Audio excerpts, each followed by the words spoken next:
Hello, my name's Chris Kurzik, and I'm the principal engineer at Athabasca Engineering Solutions, AES for short.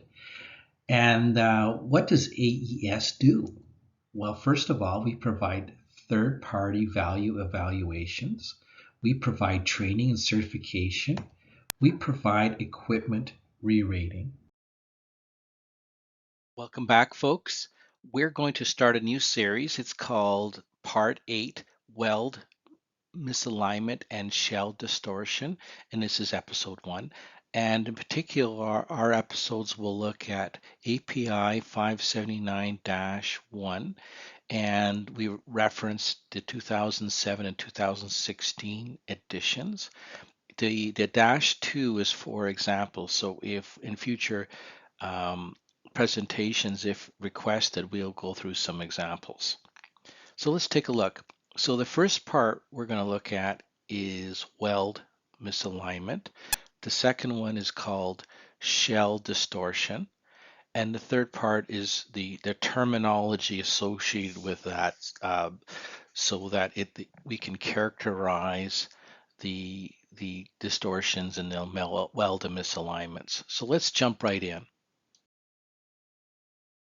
This work deals with the following components: flat plates, cylindrical shapes, such as shown here, conicals, spherical shells, and at last formed heads. The exceptions to this standard where it does not apply is cyclic service, and also localized shell distortions such as bulging, which is found in other parts of this specification section. This is referring to weld misalignment. Now, API classifies them into 3 categories. Includes centerline offset. The second category is called angular misalignment or peaking. And the third is a combination of both centerline offset and angular misalignment. Now we're going to go through some figures 8.2 to 8.6 because it's more clear to see an image of each of the types of examples. And we have butt weld flat plates, cylindrical shells, and spherical shells in these examples. The categories of shell distortion. We have general shell distortion. We have out of roundness as another category, and we have bulge. At shell distortion. So we have general shell distortion. We have any deviation in longitudinal or circumferential direction, which is greater than the code, is considered to be general shell distortion. An example would be include flat spots on a tanker vessel.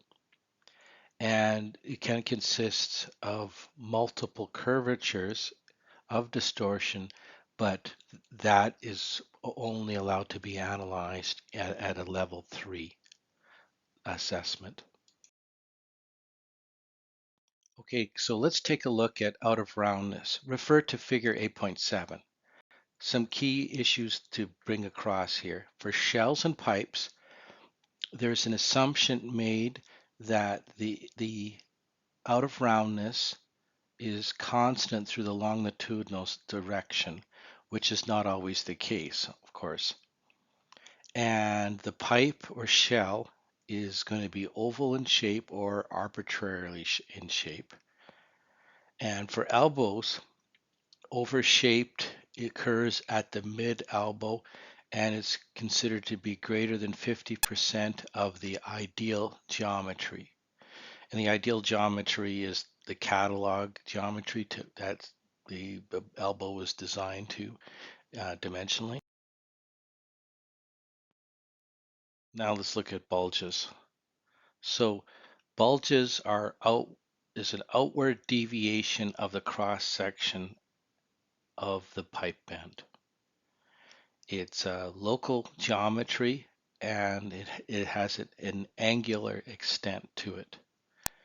And it's typically what we're looking at is cylindrical shapes and for spherical shapes.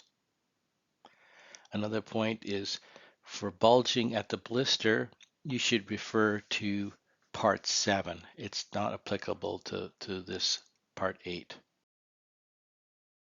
Start looking at all these figures. So figure 8.2 is referred to as centerline offset weld misalignment in the butt weld joints in flat plates. So the first type is called same thickness inside and outside, not aligned. So this is an image of that shown to the right. So E is characterized as the misalignment. The second one is called different thickness alignment on one surface. So that looks kind of like that, where the bottom plate in this particular example, as shown here, is aligned. And in this one here, there was a misalignment shown. The third type is different thickness inside and outside surfaces not aligned. So in this case, it's not aligned here or here. And basically how the misalignment is characterized is by the difference E between the center of the root of the welds shown here, which is not always easy to find. In figure 8.3, they look at cylindrical circumferential weld joints. And basically there's a couple types. There's the weld misalignment equal diameters, and we can see that shown here where D1 and D2 is the same, but the offset is found in the weld, and so that's characterized by the letter E. The second one is called weld misalignment, and it's unequal diameters, and in this case D1 is not equal to D2. So there you go over there. There's the image to the right. And in this case, D1 and D2 aren't the same. And you're characterizing the misalignment with E. So we have in figure 8.4 angular misalignment in butt weld joints and flat plates. So we've got two types, angular weld misalignment, which is shown in this figure below. The key elements are L, and determining L, there's a next figure we'll talk about later in this presentation how this is determined. But R is what we need to describe the angular misalignment, and T subset P. Now the second one is much more complicated because it's a combination of this angular one where we describe R. And of course, we're going to use the variable E like we did in the previous one. Here's an image for you. You can see how much more involved it is. So you can see here you have your R, but then now you're adding your misalignment component, which is E. And it has its own characterization for the angles as well. So, and it's called, TP1 and TP2 because these angles are no longer symmetrical. And again, we go to figure 8.6 and we'll look at some more details later. So in figure 8.5, we have angular misalignment in the cylindrical shell in longitudinal welds and spherical shell weld joints. And there's two types. There's called the local peaking in the cylinder and sphere.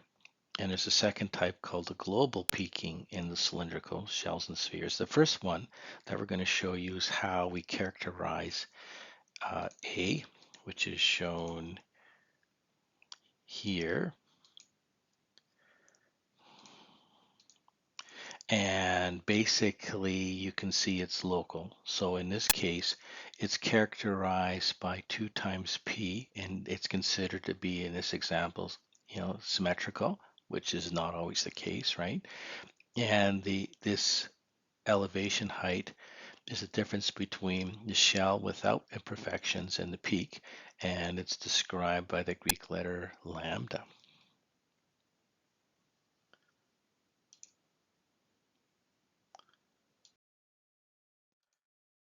So in this one, we're going to look at this figure here called global peaking, and here's the illustration. So in this case, instead of this local, we have the entire shell distorting, and it's characterized again by the same Greek letter L, and then we have the shell shown dotted line as without the imperfections. That's the ideal state, and the R is shown here. And in each chapter or each part, there's definitions for every one of these symbols. So if you're not sure what they are, there's good information, very well documented standard. And then here's the shell with the imperfection.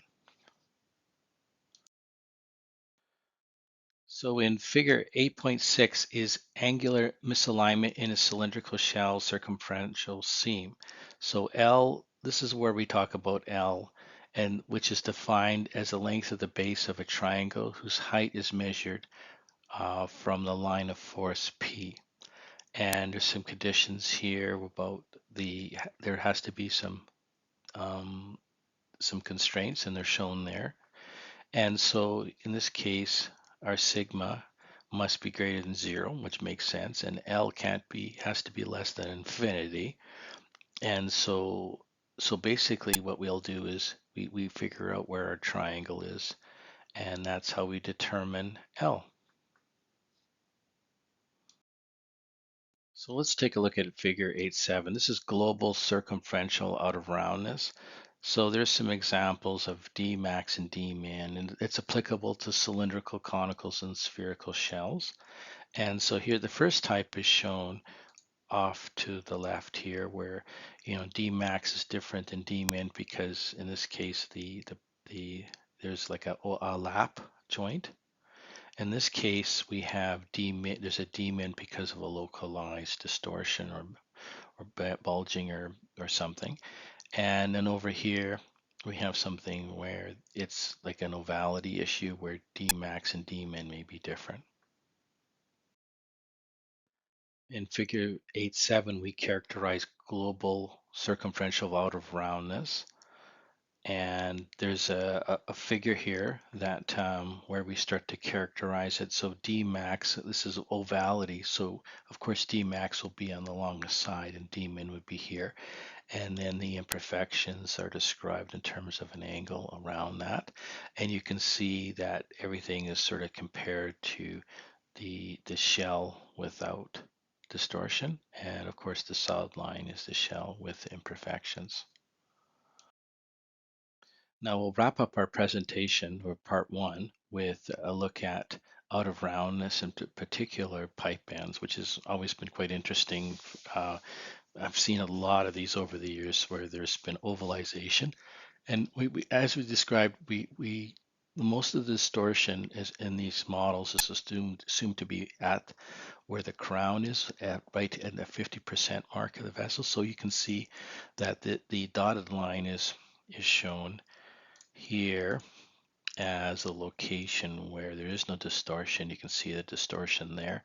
And so it's characterized by D max, D min, and then the angle around there describes its location, and that's how it would be inspected typically. I hope that you found this presentation useful and valuable to you. This was provided by Athabasca Engineering Solutions. We'd love to hear your feedback and your thoughts on further videos. And we'd love to hear from you. Maybe we can do some business. Please subscribe to our channel so you don't miss a thing. Take care for now.